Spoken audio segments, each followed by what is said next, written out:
Good morning YouTube. So welcome to another video from NGC Vlogs, and it's me, your favorite Libran Abdul Salam Jamal Muhammad. And so the time is now about wait a second, that didn't work out. So the time is now about 1:57 in the morning, and in this video I'll be taking you with me to the world famous Trivandrum International Airport, where I'm going to pick up my brother who is coming from Dubai.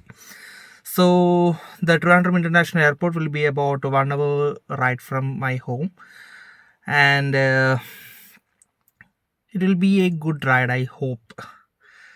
It's too early in the morning, and he'll be arriving by 2 p.m. and it's about 1 hour journey. So we are right on time. So let's see. So in this journey, I'll be going with my mother and my brother's wife. Uh, so that's all about that. I hope to reach the airport by around 2 a.m. That's when he's coming. So I hope to be on time. So this road that we are using right now is of historical importance, as this is the epicenter of the famous Kadakkal revolution of 1938.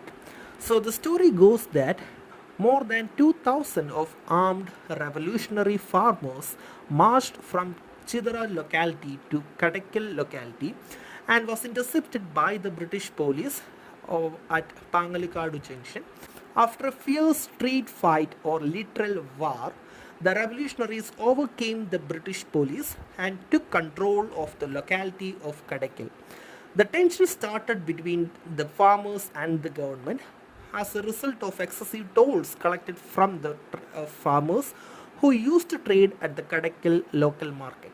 As tension boiled over, the revolutionaries set ablaze to the policemen and the police station at Kadakkal and took control of the administration and declared themselves as independent state of Kadakkal with its own king and minister. And though this revolution lasted for only 8 days, it is still a remarkable story of resilience and determination to declare independence through armed rebellion from the British government when they were at the peak of their military and colonial supremacy is still a great achievement. And this incident, the Kadakkal Revolution of 1938, is still remembered as one of the most influential and important revolutions in the Indian civil disobedience history and of the Indian independence movement. So right now we are traveling towards Kadakkal, and we are using the Kadakkal Nilamel road, and we'll be joining the MC road from Nilamel junction, and we'll be moving towards the national highway through the MC road.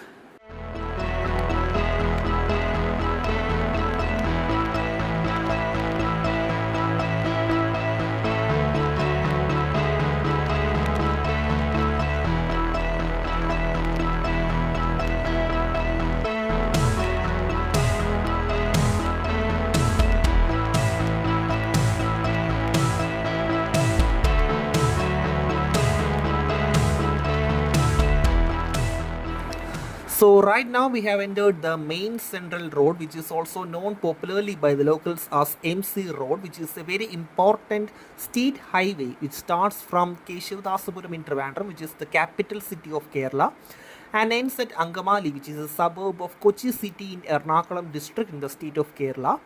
And this road is designated as the State Highway 1 by the Kerala Public Works Department.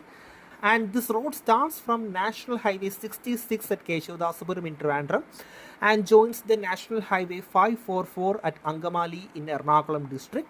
And this road passes through major cities like Venaramudu, Kilimanur, Nilamel, Chadayamangalam, Ayur, Kottarakara, Kottayam, Etumanur, etc.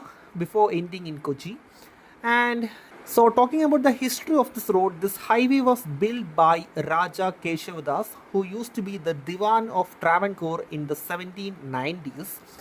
And this road was renovated under the World Bank aided Kerala State Transport Project in 2006, and the upgrading was carried out in 2 phases.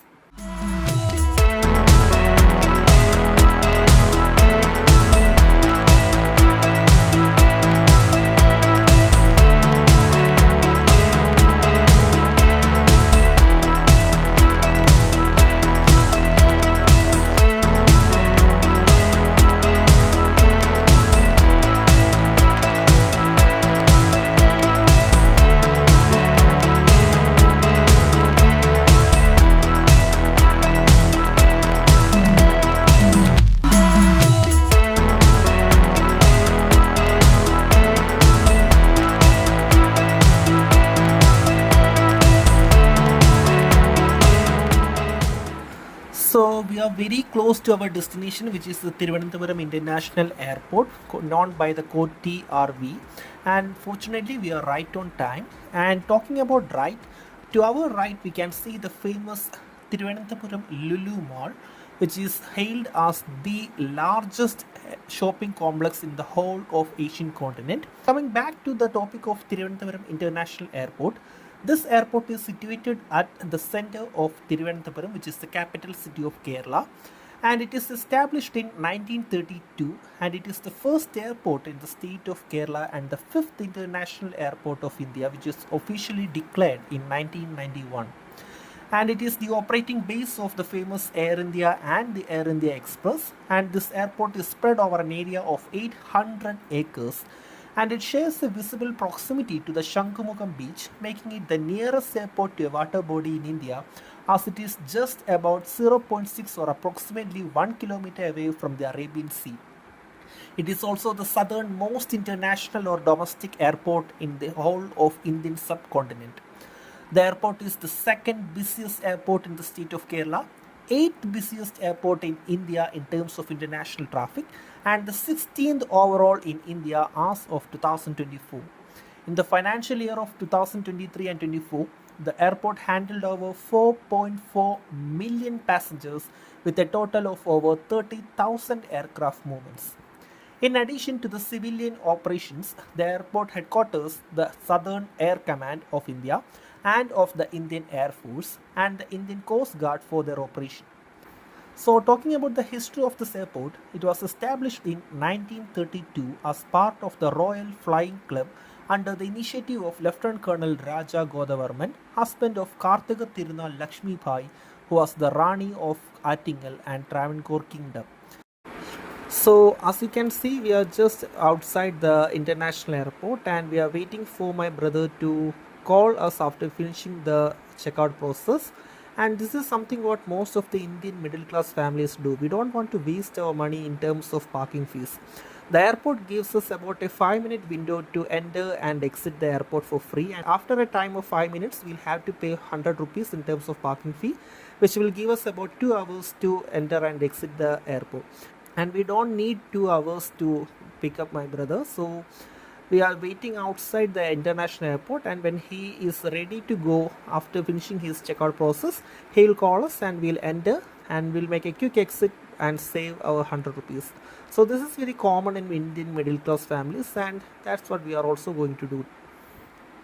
So we got our signal and we are going inside the international airport.